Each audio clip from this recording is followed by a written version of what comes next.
This is a review of the Ultimate Survival Library application.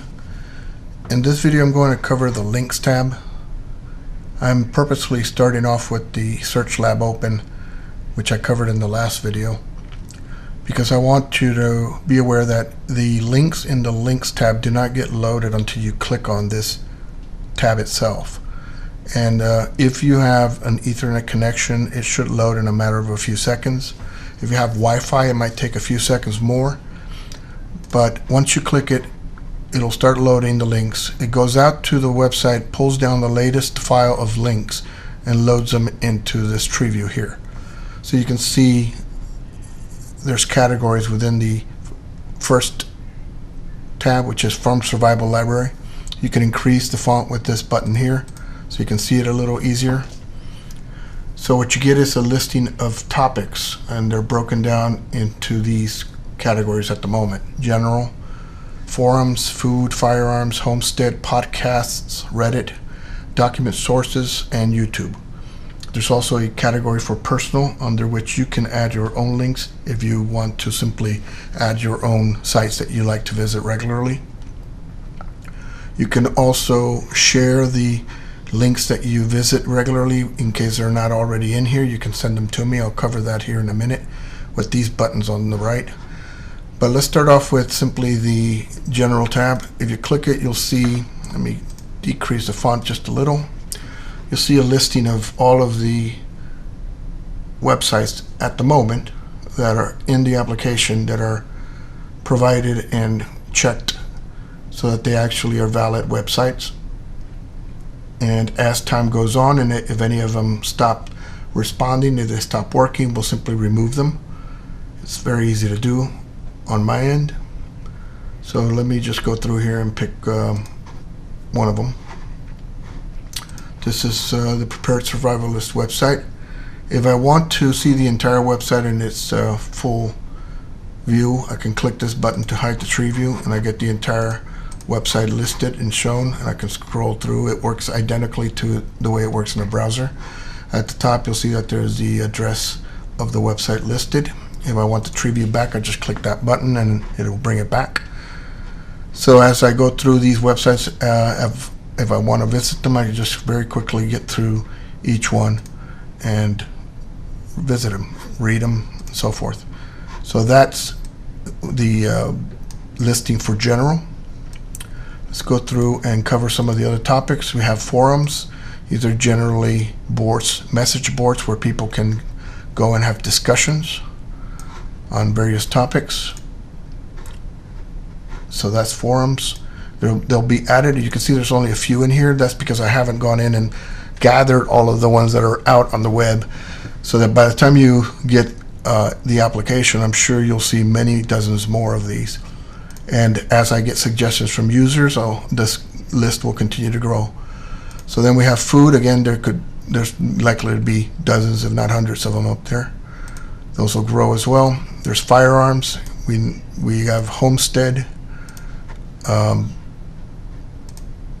podcasts. So if you prefer to listen to your survival information rather than read it, you can go to the podcast tab, and there'll be many more added as we go forward. But you can simply listen to your podcast through these links here.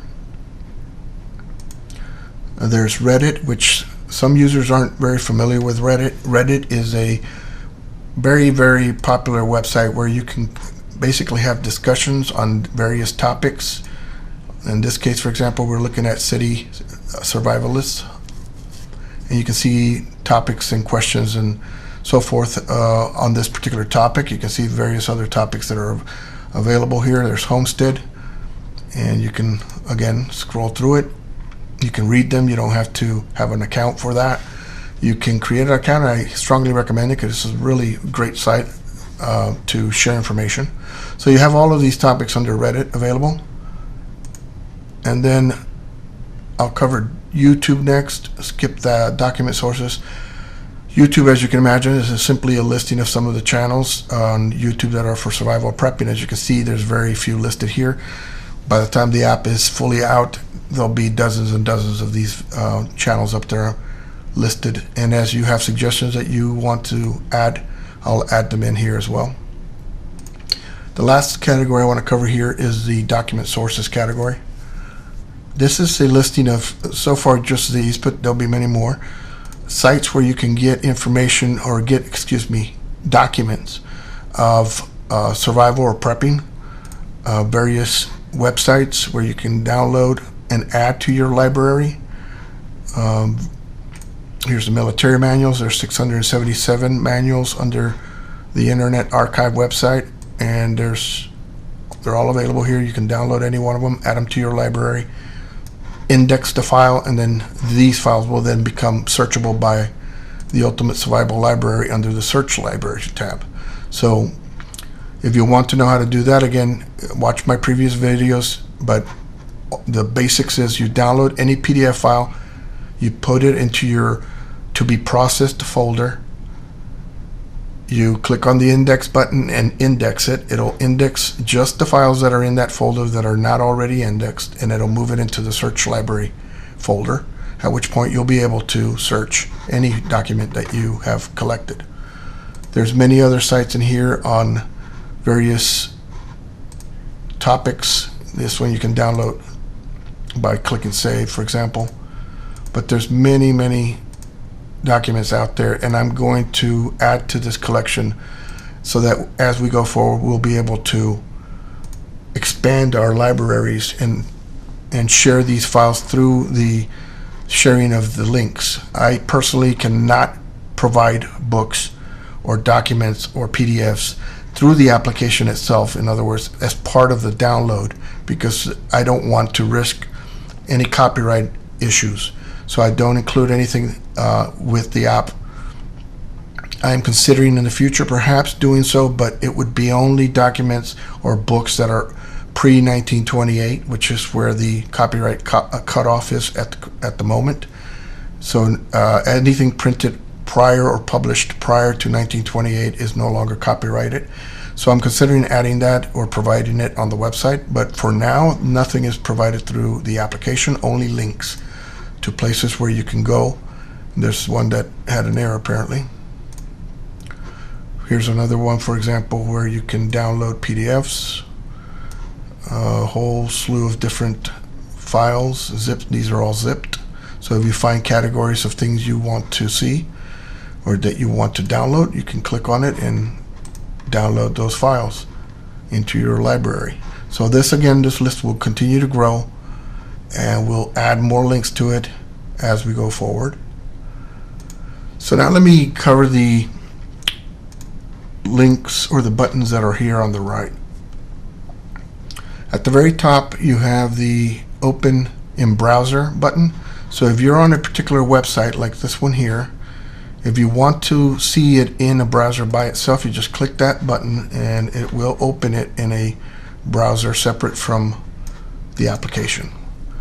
Again, I mentioned that the address to the website you're looking at is up here, and there's a go button. So if you type in an address here that you know and you click go, it'll take you to that address. For example, in my case, make it simple.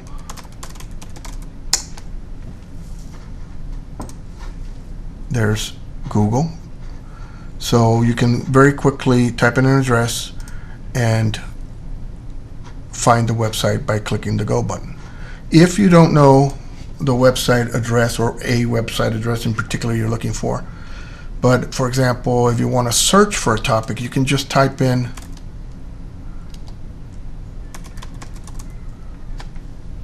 your topic or your keywords up here, and the app will know that this is not actually a website, so it'll simply go to Google and Google what you typed in. And then if you find a website that you are interested in, you click that link and it'll load it here. And at that point, if you want, you can save it using this personal links button. You can save it to your personal links category here. For example, this is the Provident Prepper. So I'll click that and I'll click and I'll type in the name. This is just simply the name of the website, and you type in whatever you feel it should be. Click save, and there it is, and it'll be here every time you come into the application. if you like the website and you notice that it's not already listed in any one of these other categories, you can go ahead and suggest it using this button here. Suggest the current page be added to the survival library. It'll ask you if you're sure you want to do that. You say yes. You'll notice it provides the URL to the page. You don't need to provide an email address. This is just there in case you want to converse back and forth on it. I'll have somewhere to contact you back, but you don't have to have it if you just want to suggest a link. And then you click send and it'll send it to me, and I'll provide it in the next download of links. In particular, make sure that before you click this button that there is a valid website here and that you've checked and it doesn't already exist. As it is, the software on my end will not allow me to add a link that's already in here, so there's no danger of duplication. But it's better if you don't suggest one that's already in there, obviously. If you come across a link that's broken, I believe earlier we were on one, I don't recall exactly where we were, that was came up with a 404 error. If you come across a link in here that for whatever reason does not display properly or does not work at all, then I would, once you click on it and you go to the page and it shows you the error page and you tried it a couple more times and it doesn't work, you can click this broken link button down here and it'll ask you if you want to report the current page is broken. So you say yes, you'll see it'll add the link or the address right here. All you got to do is click send. Don't need to provide an email address, and that'll let me know that I'll confirm that that website is down, and then I'll remove it from the link list. The last button here is simply go to Google. You can just simply go to Google through this button here, and that covers pretty much everything in the links tab. I'm going to go ahead and continue with the rest of the tabs in the coming videos. See you then.